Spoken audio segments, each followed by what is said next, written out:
Les histoires de revenants, de fantômes et autres abominations vous passionnent? Ça tombe bien, car nous aussi. On vous a donc concocté une compilation à nul autre pareil, où vous allez voir des morts qui se lèvent de leur tombe et des trépassés qui marchent parmi les vivants. Voici donc les 12 fois où des gens se sont réveillés à leur propre funérailles.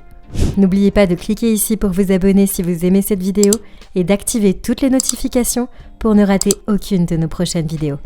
Allez, on commence. Le sort peut parfois être bien cruel, mais il arrive aussi qu'il soit sacrément ironique, comme c'est le cas pour cette pauvre dame et héroïne malgré elle de cette séquence. Fagiliu Mukametsianov était une brave dame de 49 ans, originaire de Kazan en Russie. Et malgré un début de rides et quelques cheveux blancs qui lui avaient poussé sur la tête, elle était bien vivante et plutôt en forme dans l'ensemble. Mais un beau jour, alors qu'elle effectuait des tâches ménagères, elle s'écroula soudainement sur le sol, complètement terrassée par une attaque cardiaque.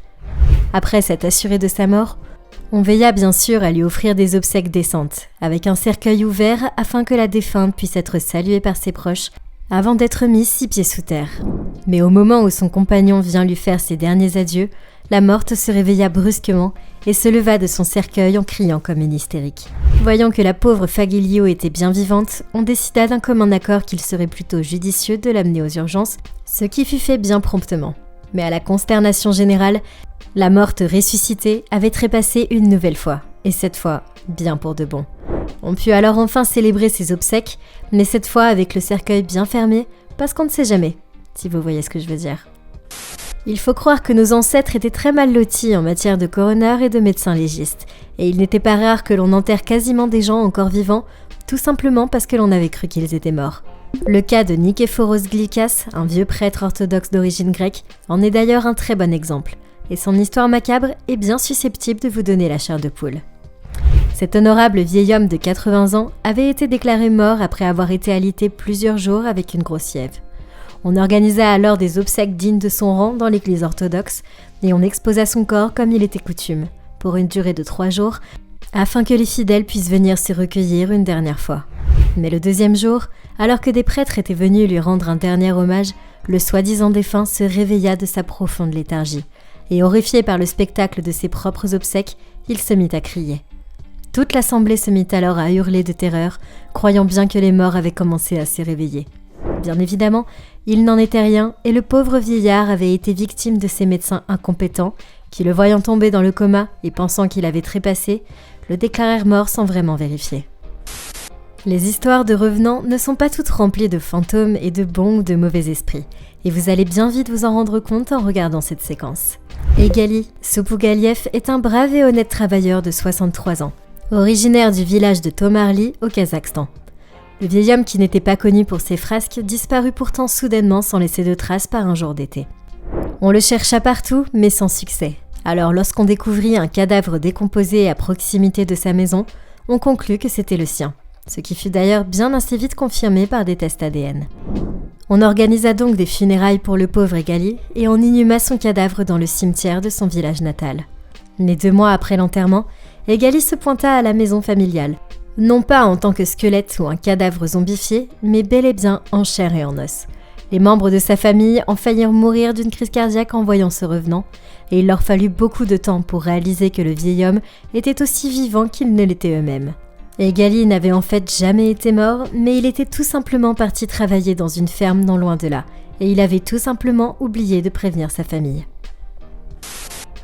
Les tueurs à gages ont rarement de bons sentiments envers leurs victimes.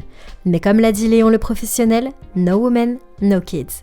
L'histoire dramatique de Noela Nukundo est là pour nous prouver que même une ordure sans nom comme un assassin professionnel peut avoir des principes de valeur. Cette jeune Burundaise installée en Australie depuis 2004 avait en effet un contrat sur sa tête commandité par son propre mari et père de ses 3 enfants. Ce dernier avait profité d'un voyage au Burundi avec sa femme pour engager des tueurs à gages locaux dans le but de la faire tuer. Mais ce mari ingrat ne pouvait pas vraiment prévoir que les criminels qu'il avait engagés avaient comme principe de ne pas faire de mal aux femmes ni aux enfants. Les assassins contractuels ont donc épargné la vie de Noela, non sans la mettre en garde contre son mari, lui révélant ainsi que c'était bel et bien lui le commanditaire de son meurtre.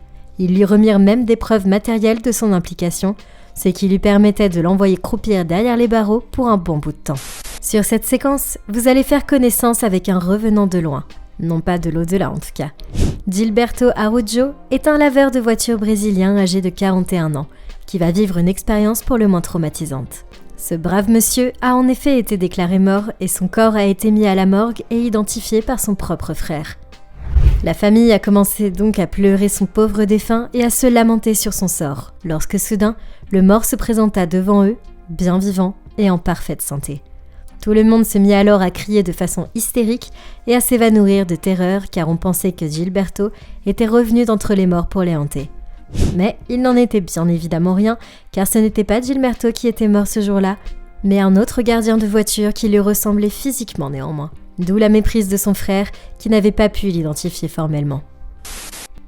Peter Kidgen est un grand vénard, et si vous écoutez son histoire jusqu'à la fin, vous comprendrez à quel point son étoile est bonne. Ce jeune Kényan avait fait une syncope, et une fois transféré à l'hôpital, les médecins urgencistes le déclarèrent mort et le conduisirent presque aussitôt à la morgue.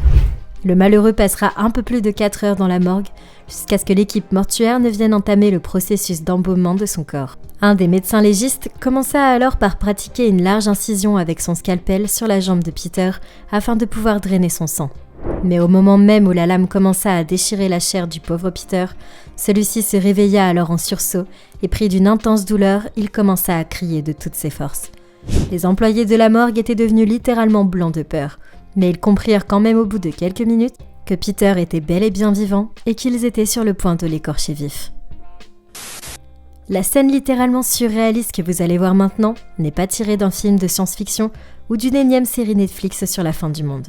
Non, car ces images pour le moins perturbantes nous viennent de Chine et ont été filmées directement par des témoins oculaires. Vous pouvez voir des employés de services mortuaires flanqués de leur combinaison Covid en train de charger le corps d'un pauvre homme décédé.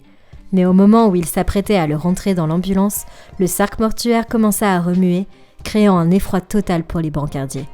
En effet, le vieil homme, un pensionnaire d'une maison de retraite locale, avait été déclaré mort par le personnel, dont l'incompétence atteignait des sommets. Le mort-vivant a donc pu être soigné et il est aujourd'hui en parfaite santé, tandis que le médecin et le directeur de la maison de retraite ont été poursuivis pour faute grave et négligence de leur pensionnaire. Dans les pays pauvres ou en voie de développement, les erreurs médicales ne sont pas rares et il arrive qu'un simple coma vous envoie à la morgue, faute d'une appréciation sérieuse ou simplement parce que vous êtes tombé sur le mauvais médecin. Le cas de cette petite Philippine de 3 ans est d'ailleurs un très bon exemple de cette incompétence chronique, voire quasiment criminelle. Cette jeune fillette a en effet été déclarée morte après avoir souffert pendant plusieurs jours d'une violente fièvre. Seulement voilà, la petite n'était pas décédée, mais elle était tombée dans un état comateux. La croyant morte, sa famille organisa alors une cérémonie funéraire et on plaça son corps dans un petit cercueil ouvert, afin que tout le monde puisse la voir une dernière fois.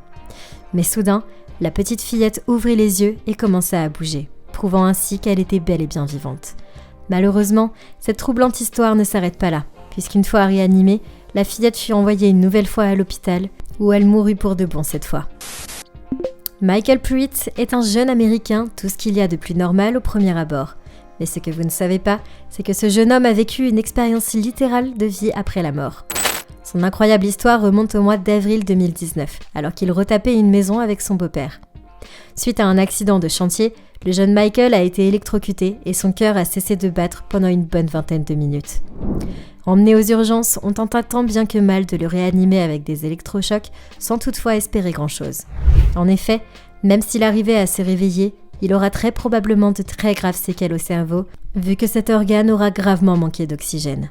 Pourtant, le cœur du jeune homme recommencera à battre, et après quelques jours passés dans le coma, Michael a pu se réveiller sans aucun dommage au cerveau. Mourir 2 fois est un luxe dont très peu de gens peuvent se targuer, comme vous allez pouvoir le constater sur cette séquence. Matthew Wall était un jeune fermier anglais qui vivait paisiblement dans son charmant petit village de Brong-Ing et qui attendait avec impatience la date de son futur mariage avec son amoureuse. Mais hélas, le jeune homme mourut et c'est plutôt ses funérailles que l'on célébra au village. Toutefois, lors de sa procession funéraire, un des porteurs du cercueil glissa et perdit l'équilibre. Le cercueil tomba alors sur le sol en se fracassant et il laissa échapper le corps du jeune Matthew qui s'était réveillé sous le choc. En effet, le jeune homme était seulement inconscient alors que tout le monde le croyait mort. Maintenant, dites-nous dans les commentaires ce que vous pensez de ces faux ou vrais cadavres qui se sont subitement réveillés dans leur cercueil. N'oubliez pas de vous abonner et de cliquer ici pour regarder une autre de nos vidéos.